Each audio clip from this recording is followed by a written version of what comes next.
दोस्तों स्वागत है आज का मेरे नए वीडियो में। आज की वीडियो में शनि भगवान की कथा बताई गई है। ये कथा सुनने से शनि भगवान की शनि दोष खत्म हो जाती है। जो भी यह कथा सुनते हैं शनि भगवान उनसे बहुत प्रसन्न होते हैं। इसलिए कथा सुने और आप हमारे चैनल पर नए हैं तो चैनल को सब्सक्राइब जरूर करें। आइए अब कहानी की शुरुआत करते हैं।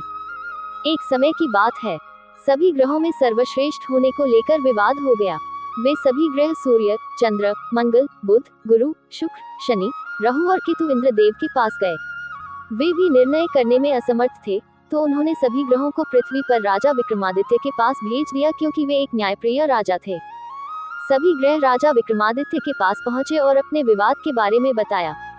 राजा विक्रमादित्य ने सोच विचार के बाद 9 धातु स्वर्ण, रजत, कांस्य, पीतल, सीसा, रांगा, जस्ता, अभ्रक और लौह से सिंहासन बनवाया और उनको क्रम से रख दिया।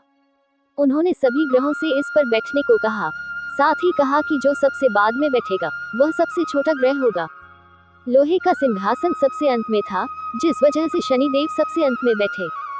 इस वजह से वे नाराज हो गए। उन्होंने राजा विक्रमादित्य से कहा कि तुमने जानबूझकर ऐसा किया है। तुम जानते नहीं हो कि जब शनि की दशा आती है तो वह 2.5 से 7 साल तक होती है।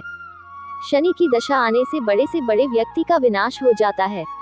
शनि की 7.5 आई तो राम को वनवास हुआ और रावण पर शनि की महादशा आई तो उसका सर्वनाश हो गया। अब तुम सावधान रहना। कुछ समय बाद राजा विक्रमादित्य पर शनि की महादशा शुरू हो गई। तब शनि देव घोड़ों का व्यापारी बनकर उनके राज्य में आए।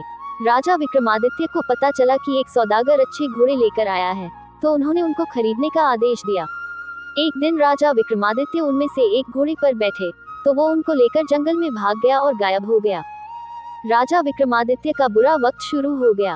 भूख प्यास से वे तड़प रहे थे, तो एक वाले ने पानी पिलाया, तो राजा ने उसे अपनी अंगूठी दे दी।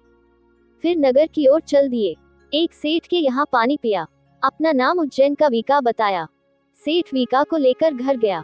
वहाँ उसने देखा कि एक खूंटी पर हार टंगा है और खूंटी उसे निगल रही है। देखते ही देखते हार गायब हो गया। हार चुराने के आरोप में सेठ ने वीका को कोलवाल से पकड़वा दिया।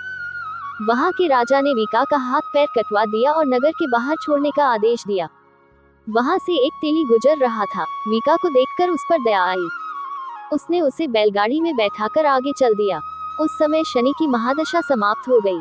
वीका वर्षा ऋतु में मल्हार गा रहा था। उस राज्य की राजकुमारी मनभावनी ने उसकी आवाज सुनी, तो उससे ही विवाह करने की जिद पर बैठ गई।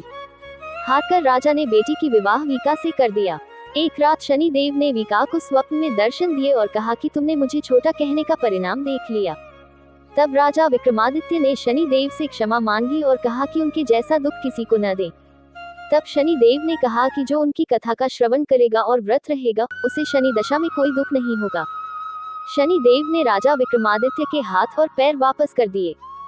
जब सेठ को पता चला कि मीका तो राजा विक्रमादित्य हैं, तो उसने उनका आदर सत्कार अपने घर पर किया और अपनी बेटी श्रीकंवरी से उनका विवाह कर दिया। इसके बाद राजा विक्रमादित्य अपनी 2 पत्नियों मनभावनी एवं श्रीकंवरी के साथ अपने राज्य लौट आए, जहां पर उनका स्वागत किया गया। राजा विक्रमादित्य ने कहा कि उन्होंने शनि देव को छोटा बताया था, लेकिन वे तो सर्वश्रेष्ठ हैं। तब से राजा विक्रमादित्य के राज्य में शनि देव की पूजा और कथा रोज होने लगी। तो दोस्तों कथा यही समाप्त होती है। कमेंट में जय शनि भगवान लिखकर चैनल को सब्सक्राइब जरूर करें। मिलते हैं अगली वीडियो में।